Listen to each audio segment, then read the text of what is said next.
Welcome to another episode of Outliers with Daniel Scrivner, where each week I sit down with a world-class performer to deconstruct what they've mastered, digging deep to uncover the tools, tactics, and tricks that we can all use in our own lives. And we have an incredible show for you today. My guest is the one and only Kevin Kelly, at Kevin2Kelly on Twitter. Kevin was the founding executive editor at Wired magazine when it launched. He's the author of multiple best-selling books, including What Technology Wants and the New York Times bestseller, The Inevitable, Understanding the 12 Technological Forces That Will Shape Our Future, which are two of my all-time favorite books on technology.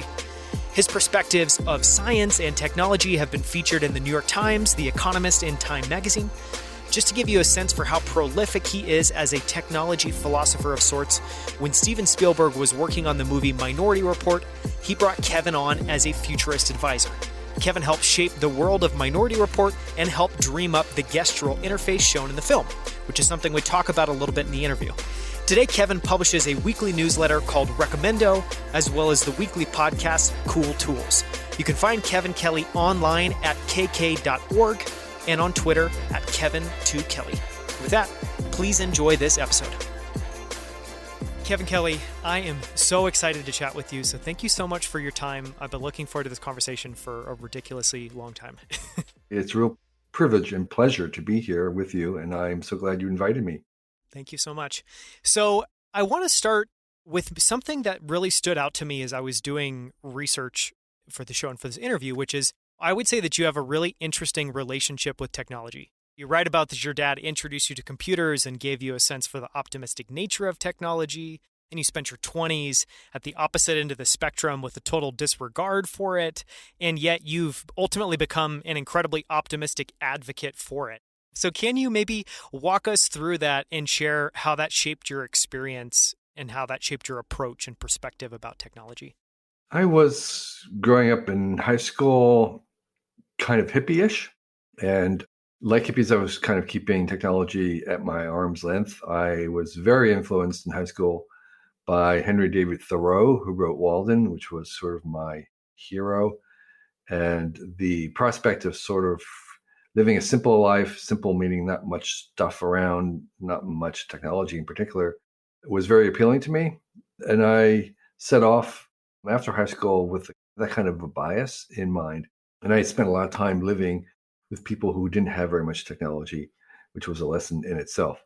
But I came back and tried to get a career started and started a business selling mail order budget travel guides. And I used someone else's computer to help me typeset it. But the epiphany moment was when I had to plug the computer into a modem to transmit some stuff. And on the modem, I discovered at the other side of it was this emerging weird country of onlineness, bulletin boards and all that kind of stuff. And for the first time, I became a little bit interested in what this stuff was because it felt a little different than the technology I had been used to. It had a different character. There was something more human scale about, or there was just a lot different. And I wanted to find out more. And I started to investigate. And my method of investigating is to write about it. And so slowly I had the realization that this technology was far more appropriate to what I wanted to do. And it was the first camel's nose into the tent of me rethinking technology overall. And as I got deeper into it and there was more of it and eventually got involved in actually making it with the well, I felt that I was seeing a different face of technology, and that face became more and more prevalent the deeper I got into it and computers came online, and the complexity of those computers struck me as almost biological. And that was actually my first book, Out of Control, which was examining how the world of the born is not that far from the world of the made.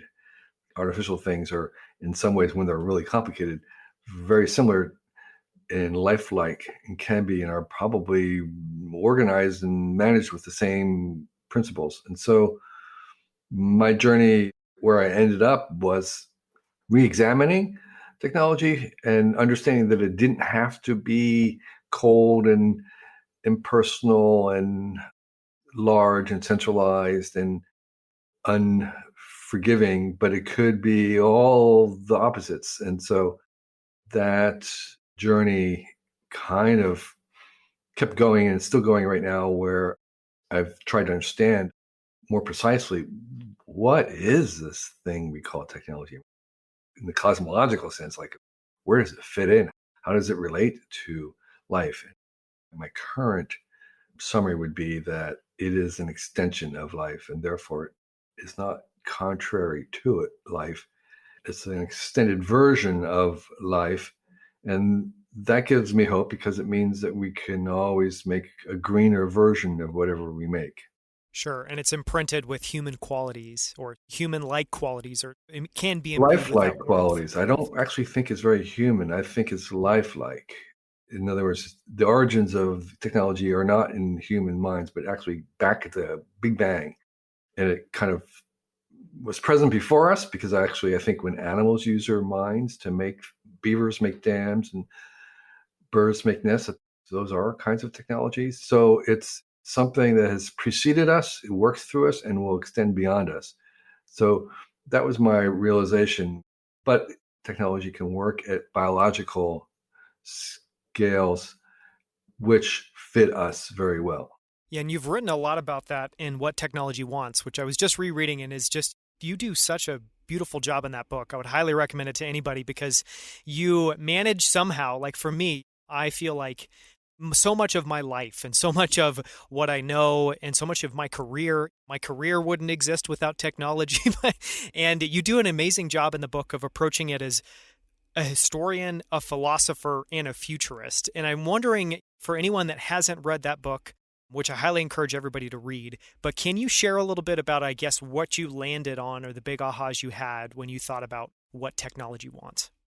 It was a long time coming, because when I set out to write the book, what I was hoping to do was to find a bunch of really smart people, professional philosophers or historians of technology, who could relate to me the theory of technology, and I would write it down and make it clear. Well, it turned out that there wasn't one. There wasn't a plausible, workable theory of technology, unlike evolution and Darwin's evolution for biology and nature. Well, I wound up trying to have to cobble a proto theory together, and to kind of run to the end. And the spoiler is that the theory is basically that technology is an extension of the evolutionary process, is evolution accelerated, that it's driven by the same dynamics that drive the self-organization of the planets and the galaxies and life itself, and that it is, in many ways, has a direction similar to the direction that evolution has. And so we can kind of answer what technology wants by answering the question, what does life and evolution want? And just to be clear, that question is controversial within the field of evolution and biology, because there are many smart people who maintain that there absolutely is no direction in evolution. And for me, in my looking at the evidence, I would say there absolutely is directions in evolution. And the technium, technology, is following those same directions. And can you share a little bit about what you think that direction is? Well, I would say it's plural, directions. And to be clear, it's not a destiny. There's no destination. These are directions. These are directions in the sense of, as I'll explain, one of the directions is that evolution and technology always moves towards the more complex. It rarely goes the other way of making things simpler. It generally makes things more complicated. We can increase the number of simple things, but the general pattern of evolution. So evolution is not really still evolving bacteria, but it's evolving other things, because bacteria is kind of, there'll be mutations and there'll be small advances in that space, but the open area is towards more complexity to make things ever more complicated. The same thing with technology in general is going to tend towards making things more complicated, which suggests that in the future, the devices you have will be ever more complicated. Now, They may have a beautiful, simple egg-like interface. They may look as shiny and round as an egg, but inside they will be more complicated, and they might even require more sophisticated knowledge to harness their full power. So that's one direction, towards more complexity. Another direction is towards diversity. And this is true in life. So we have a very simple, where all the organisms are kind of initially evolved. They're very similar to each other. They're kind of blobby, but over time, evolution makes increasingly various different kinds of organisms. And the same thing with technology. We'll make ever increasingly diverse kinds of technology. So that's, again, not at a destination, that's a general direction. And the third one, just for illustration purposes, would be like there's a general move in evolution from the general to the specific. Things are kind of multi-purpose in the beginning, and over time they tend to get more and more specific. And so we have maybe a bacteria that could live kind of almost anywhere, and then over time you have bacteria that can only live in hot springs above 50 degrees centigrade with a certain amount of sulfur. And the same thing we see in technology. We have a camera in the beginning, and then we can kind of make a high-speed camera, and then we can make an underwater high-speed camera, and then we can make an underwater infrared high-speed camera. So becoming more and more specific from the general. And that would say in the future, whatever we have now, phones or cars, that there will continue to be ever more specific versions of those cars that are amphibious cars that are only made to travel long distance, or cars that are only made to travel around the block. Whatever it is, we're going to have more and more specific versions of things. Yeah, it's so interesting listening to you say that, because on that third point about kind of tending towards specialization, it feels like we've definitely seen that happen in tools. It used to be that there was kind of a general purpose tool we might all use to work. Now there's an individual chat tool and a meeting tool and multiple. And so there's this massive proliferation going on. I mean, so I guess if you're an entrepreneur in one of those spaces, do you think that, is there any reason to try to defy specialization then? Because I see both in the space people going after all-in-one tools, as well as building super, super niche specific versions of specific tools. I guess any thoughts in terms of how to apply that idea or that thinking? You can make a case that the Swiss Army knife is a specialized tool. It's a specialized tool in that it's being promoted as a general purpose multi-use tool. And of course, the thing about the Swiss Army knife is that as any one of those tools is not as good, there's a trade-off, as it is if it was a specialized tool. So yes, there are attempts to kind of be that multi-tool, that a Swiss Army knife. Again, there probably isn't a huge space for them. Maybe you can have one or two, but it sounds like it's a viable specialization, which is to be this multi-purpose, is a better way to put it. And understanding that it's a very delicate position to be in, because you have trouble doing anything really particularly well. And then, of course, the other thing is whenever there's a new territory being developed, the first tools will probably be general purpose, as they kind of try to figure out, and it's kind of an obvious way to occupy that space. And people, the owners, the inventors, will try to hold on to that position as long as possible when these other specialized tools come up. So there will always be kind of new specialized tools. But like if you would say, well, technology has been around a long time, I don't know, cars, automobiles, there is, I guess you could say, a general purpose car, a car that does off-roading and suburban car and long haul and is lightweight. I mean, no, there's just going to be trade-offs. And that's the engineering principle of everything has a trade-off. Everything's a trade-off. You can't optimize all things. And that's a lesson, by the way, later on if we talk about AI.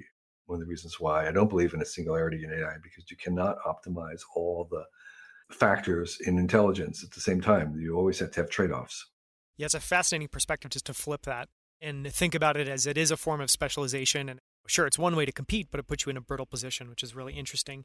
I want to go back to one of the things you said there just a few minutes ago, is you were talking about a general arc or trend with technology is leading towards more and more complexity, but that may not show up at the interface layer. It's just that what could be underlying that interface is more complexity.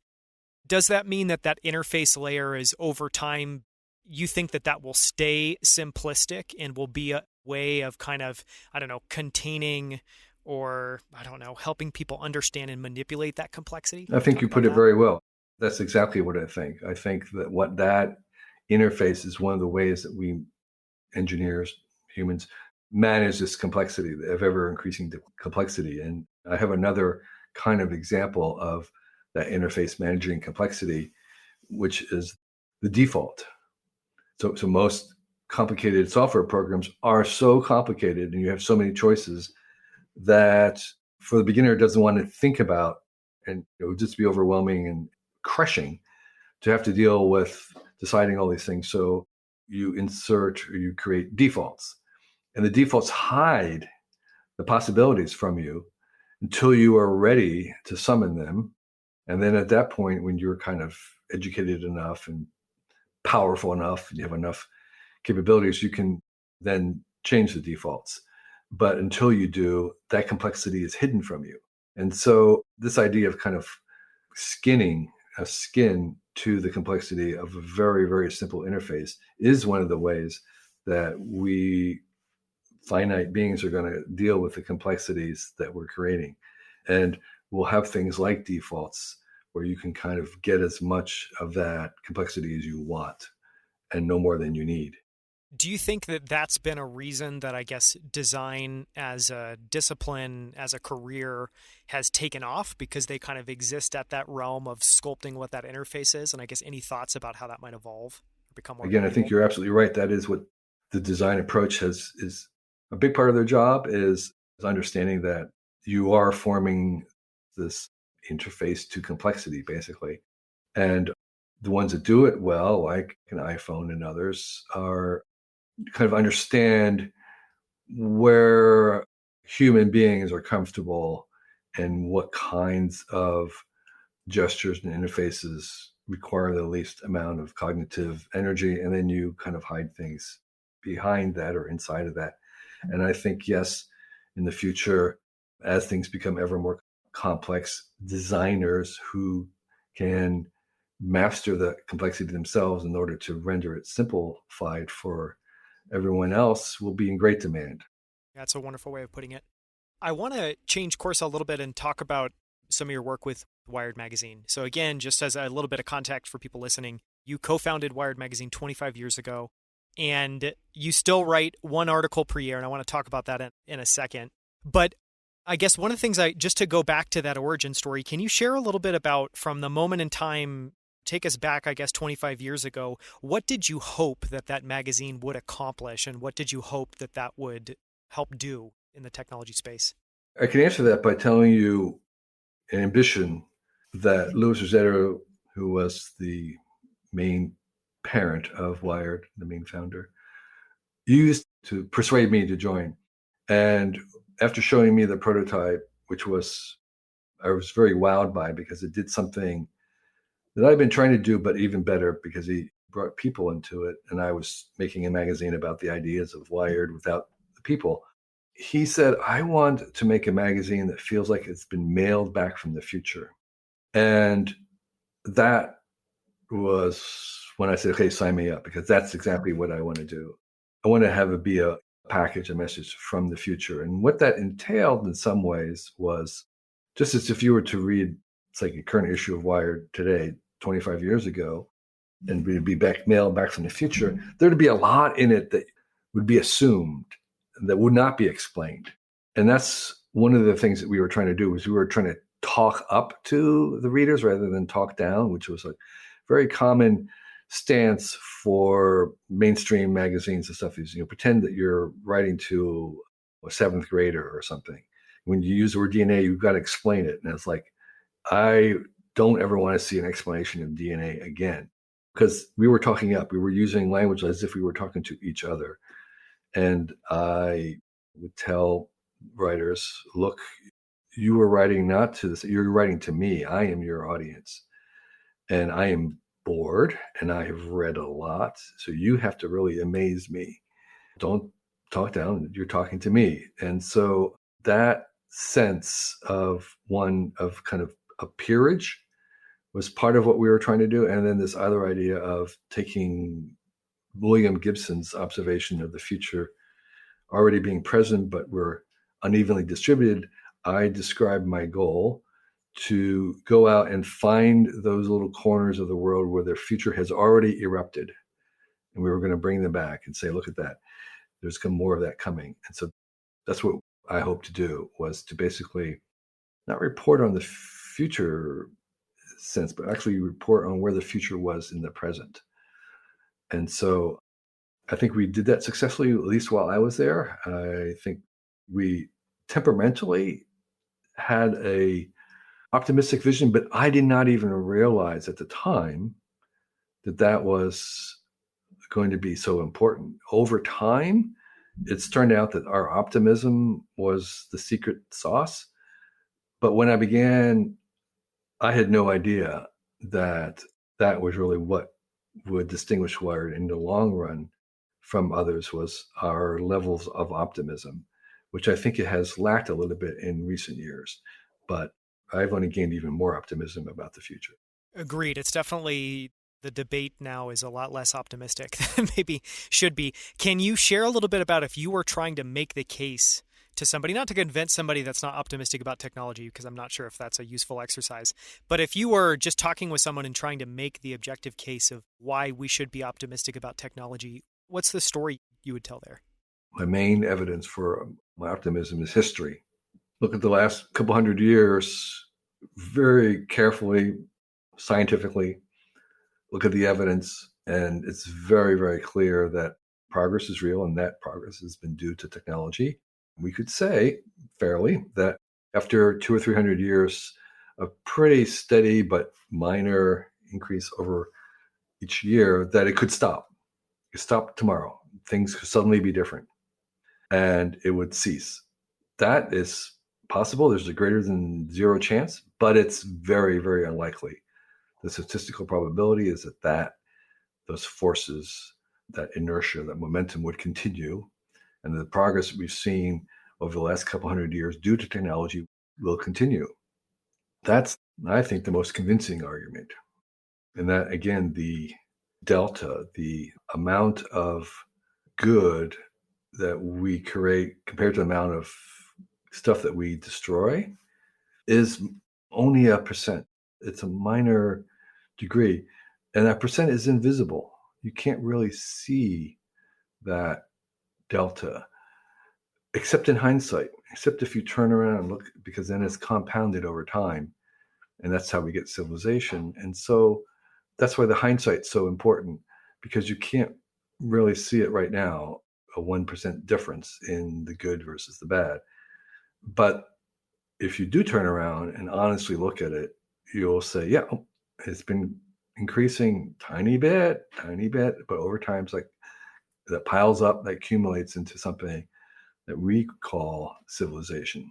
And I love the way you state that argument, because I feel like, well, there's a preponderance of evidence if you look backwards, but it's not to say that technology is overwhelmingly positive, but it does move us in the right direction. It does compound over. There's a net gain. I would say, and I'm sure critics would agree, that most of the problems we have today have been caused by technologies that we've invented in the past. And I would say that almost all the problems we're going to have in the future are going to be caused by technologies we invented today. And I think most critics would probably agree with that, most techno skeptics or dystopians. Where I diverge is that I believe that the solutions to the problems caused by technology is not less technology, but better technology. It's just moving forward, pushing it forward. Right. That we can't turn the technology off or prohibit it or ban it or turn it away, because then we don't get to steer it. What we want to do is we want to make better technology to solve the problems. And of course, those better technologies will themselves cause new problems, which will need new technology to solve, which will cause new problems. So people say, well, what are we gaining from all that? And the simple answer is that we gain choices. We gain options, opportunities, and choices, which is why we move to cities. It's why it's what the future gives us is the difference between a small village with beautiful scenes and organic food and strong families. That's the one thing it doesn't have. It doesn't have choices. I want to go back a little bit to one of the things you mentioned when you were talking about Wired, and I'm so glad I asked that question because you gave a wonderful. I had no idea about some of the backstory of why you ended up writing for it, but as you said that, it became very clear that that's been my experience of Wired magazine. But you talked about the goal was in part to cover things that were kind of at the fringe where the future was already here. It was just in a little pocket and it's not distributed yet. And the last piece that you wrote for Wired was around Magic Leap. And I think it was it was the most in-depth story that I've read about what they're building. Would you mind sharing a little bit of what that experience was like for you with everyone listening? So I wrote the Magic Leap article a couple of years ago, but actually the last article I wrote was called Mirror World, which was about the thing that Magic Leap is trying to do, which is this augmented reality, this version of the world that you see or access with smart glasses. The Magic Leap piece was a little bit more, somewhat about AR, but it was about the general dynamic of having virtual worlds.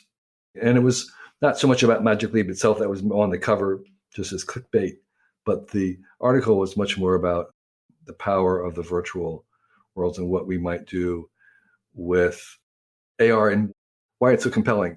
So a very common demo for virtual reality given at places like Stanford VR Lab is to have you go into a room, a normal office room, and you don the dark goggles, and suddenly you're in that same room in a cartoon version of it. And then moments later, the floor of that virtual world drops away, and there's a plank which extends out into the middle of the air, and there's a little kitty at the end, and the kitty is asking for your help. And your job is to walk out on this plank and rescue the kitty. And almost nobody could do it. I couldn't do it. My knees are shaking. I'm sweating. I'm trying to inch my way out over this plank. In my mind, in my logical mind, I know that I'm just in exactly the same room that I have been in, but I feel like I'm going to die. That feeling, that experience is so strong. And it's a trick. It's a trick. That trick of presence, of immersion. It's similar to the trick of motion that cinema gives us. When the rocket is zooming across the screen, there is no movement. It's a series of still images, one after the other, that our brain assigns motion to, and we would swear that it went across the screen. So our brains are easily tricked, and that one single trick has been exploited by Hollywood to make these incredible blockbuster films that are based on that hacking of our brain, one little kind of hack around a little curious thing of our brain. And that's what VR is running off of. It's running off of a hack where if you have a spatial, three-dimensional thing, you can be persuaded that that thing is present and you are there, even though you know you're not, you feel like it is. And that feeling and experience of presence is so strong that it will overwhelm any other parts of your brain. And that kind of presence and power is very powerful for learning things, for conveying information, for all kinds of reasons. And that's what we're going to exploit with the spatial computing of these magic glasses and smart glasses, because they're able to do that among other things. So that's sort of the foundational innovation in AR, VR, MR, and what they now call XR, just to include them all.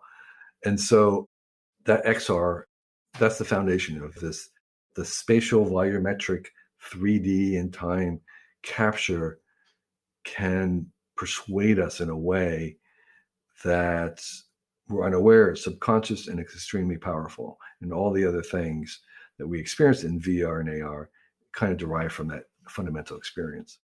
You talked about a few different, so we got VR, AR, XR, I think there was another R somewhere in there. MR, mixed reality. MR, mixed reality. When you think about those, so obviously those are similar in that they're in a wave that's still coming, but they're also very different in the way that they're executed and in the experience that they give you. When you think about that, is it that each of those just has different applications and they're not so much competing with one another? Or I guess, is there one of them you're more bullish on than the others? That's a fair question. I would say this.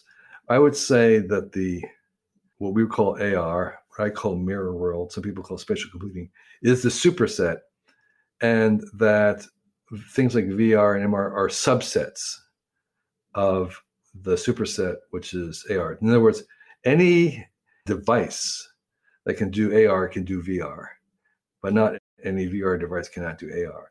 And the way an AR, augmented reality device, does it is it simply blacks out the outside world. It just becomes non-transparent, and then you have VR. But that it's hard for VR goggles to become transparent because it's completely different technology. So the superset will be covered mostly with the augmented reality smart glasses that can do VR as a hack. They may not do, again, to the specialized, they may not do it as well, but they could certainly do some version of it. And have you started work on your next article? And can you share any of what you might cover or explore there? So what I'm exploring now is the term, they call it generative art. And so the premise, or I should say, the common knowledge is that AI is not creative. I mean, this is sort of, again, the moving goalposts. So in the beginning, the difference between computers and humans was, they can't think or whatever. They can't play chess. And so then they play chess. And, they can't play Go. Well, okay, then they play Go. And, they can't be creative. Well, no, they can be creative. But the interesting thing, the thing that I'm learning is that they are creative in a different way. They have a non-human creativity. And so I'm trying to use AI to be creative, to generate art, to make paintings and writing and music. And what's coming around to is this idea that humans work with them because they're two different kind of minds. And whatever an AI makes by itself is not going to be very interesting to us. But working with them as a partner, we're able to kind of create some very interesting things. And so it's going to be along the lines of, I'm anticipating, again, with this idea that this is the future broken out, I'm anticipating that in the future, many, many, many people will be working with AIs.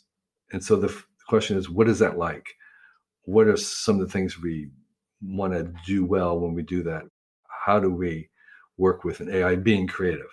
So that's what I'm kind of looking at by trying to see what kind of art we can make together with an AI. Yeah, it's fascinating hearing you talk about that. It immediately makes me think of, have you read the book or heard of Red Moon? No. Well, I haven't read it. I don't think I've heard it, but I definitely haven't read it. So Red Moon. Yeah, Red Moon. I think you would love it. Who's that by? It's a good question. I'd have to look it up really quick. He's by a prolific science fiction author. And why would I like it? So it's talking about working with AI. So just the premise of it for anyone listening is it's set on the moon, and it talks about kind of in this futuristic world where largely the US and China are competing on the moon. And it's kind of a silent, quiet, underground war, but there's conflict there. But one of the stories that's in it is centered around, I don't know, maybe you would best call him like an analyst. And he has an AI that lives on his computer. He's named it. He gives it assignments. He talks to it. It'll ping him when it has an update on an assignment that he've given it.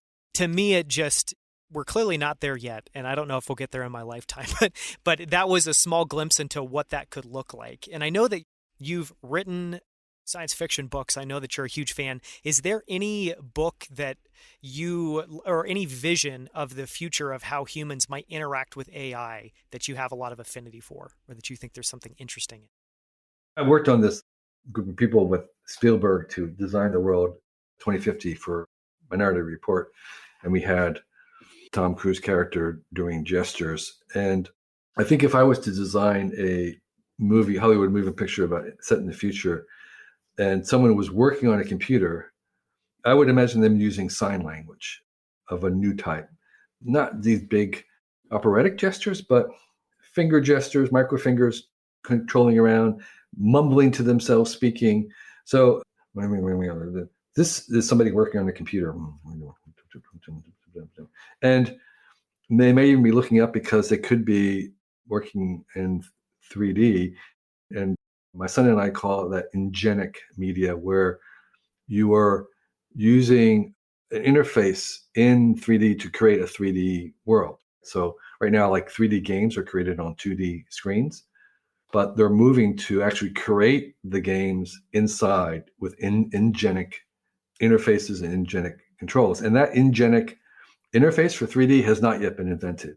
So the Windows mouse metaphor has not yet been invented for the spatial mirror world that we are likely to be working in the far future. But I think looking around, doing this, indicating and talking, this might be how we are going to be communicating with our computers in the future. Voice is certainly part of it, and gestures of some sort, the other part. It's fascinating because it makes me think about Ray Dalio has a piece in his book, Principles, where he talks about, and I think this is a really undercovered part of that book, because a lot of people, Ray Dalio, people that know him, he's somewhat polarizing figure. People kind of react at a high level to his book, and it's about creating a meritocracy, and they kind of judge him on has he done that successfully yet. But he has one piece in the book that I think is really undercovered, which talks about that he thinks everybody should be thinking of what they do in terms of algorithms, and that you're basically trying to codify kind of what you're doing there. But there's kind of that idea of us as humans starting to think about what we're doing a little bit more algorithmically, and like what is the underlying logic there and how could we express it. But one of the things I love about your vision and that I loved about that book, Red Moon, is it almost is like technology and AI becomes a collaborator where we can ask a question of it or say, what do you think of this? Or what happens if we blow this up 2x? And I think that starts to become really interesting. And the metaphor for me that is most easily conveyed about that relationship is, imagine AIs. Again, they're plural. There are many different varieties, thousands of different species of them. Imagine them as artificial aliens. So these will be kind of like an alien from another planet who comes down, who has a mind that thinks very different than we do.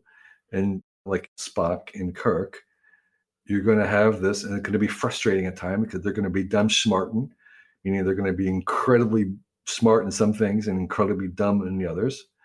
But we'll use them because the two types of mind thinking together is so much more powerful. And so far, where we've had that ability to test this out, we've shown that to be true. So in chess right now, there's the use of AIs in chess, which are very smart. And there's a league, the freestyle league of chess, where you can play chess at a high level, either as a grandmaster or as a computer or as a centaur team of human plus computer. And generally, the ones that win are the team, humans plus computer. So human plus computer is smarter than human in this chess and smarter than the computer, because they have two different ways of thinking, and that's very, very powerful. And so we could see teams where they have like a Star Trek bridge where there's all kinds of different types of aliens who are working as a team to try and solve a problem. I love that analogy of Kirk and Spock. It feels very apt. So I want to talk about, just touch on a couple other things quickly. One of those is you started a free weekly newsletter 4 years ago called Recomendo, which I love. And I feel like a lot of people kind of promise you'll get less signal, more noise out of this newsletter. I think you actually achieve that very well. Thank you very much. And it's in part because you have a really strict cap of only having 6 things that go into each edition. And I think one other thing that then makes that even more interesting is it's yourself, it's Mark Fraufelder of Boeing fame, it's Claudia Dawson. So there's 3 minds approaching this problem. You've got a fixed number of things. What does that process look like each week? And where do you end up finding the things that go in there? And is it like you voting on it? Or one of the things I tell people stories about making creations is that you would think that once you do something for 4 years or whatever it is, that it would get easier. My experience at Wired magazine was that every single issue was a miracle that it made it to the printer on time. And people who make movies say the same thing, that every single one of them is a miracle that it's done. It doesn't matter how many times you do it, because generally what happens is that you are trying to increase the quality. You're always kind of bumping it up.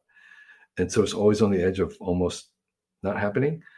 And so for us, the process is pretty organic. And there's some weeks where I may have something at the beginning of the week, and others are I'm at it's deadline time, and it's a deadline. I've got to come up with something. And so generally, we have a Google Doc, and I'll put ideas and not even write the review, but here's what I am. I'm going to claim this one, Mark, Claudia. And so we just enter the stuff into Google Doc, and as we think of them, and we always are kind of aware that we need to come up with something. And so in my travels, as I'm going around and I encounter something that reminds me of that, or I want to try it out. And the premise of Recomendo, which is different from Cool Tools, is that these are things that we personally recommend and have used. So that's another constraining factor. It's not just something we've heard about. That was Cool Tools.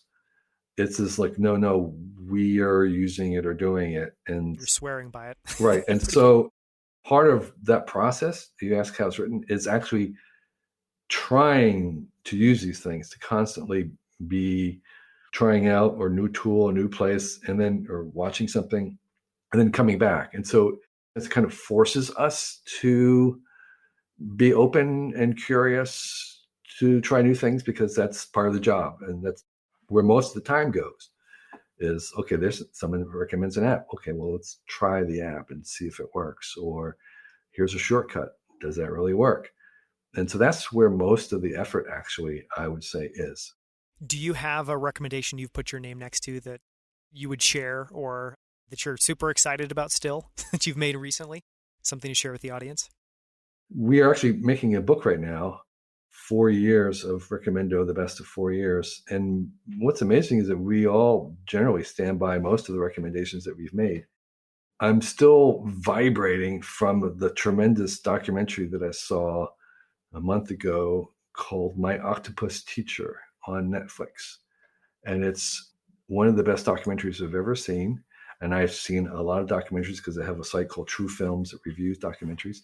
And it's about this guy who went to visit the same small octopus on a kelp reef every day for a year and filmed his encounters with it. And the two became very deep friends. And it was what the octopus taught him. It's amazing, amazingly filmed, amazingly profound. It kind of echoes into oceanic themes. It's just really, really great. So that was an example of something that I recommended. Sounds wonderful. I need to go. I've heard that mentioned before, but that's the best sell I've heard of yet. I will go watch it after this. So there's a million more questions I could ask you, but I want to be respectful of your time. And so I'll leave it there for today. But just one closing question is, I typically would ask a couple, but just that we're short on time. Is there anything that you would like to share with the audience? As like a final word, just requests, comments, complaints, anything that you would just put forward to share? Well, you seem to be interested in technology, and we've talked a little bit about it, and I've talked about my optimism and kind of a little bit of alignment with what we were just talking about in Recomendo of trying new things. What I would say about technology is that I try to be a minimalist in my own adoption of technologies.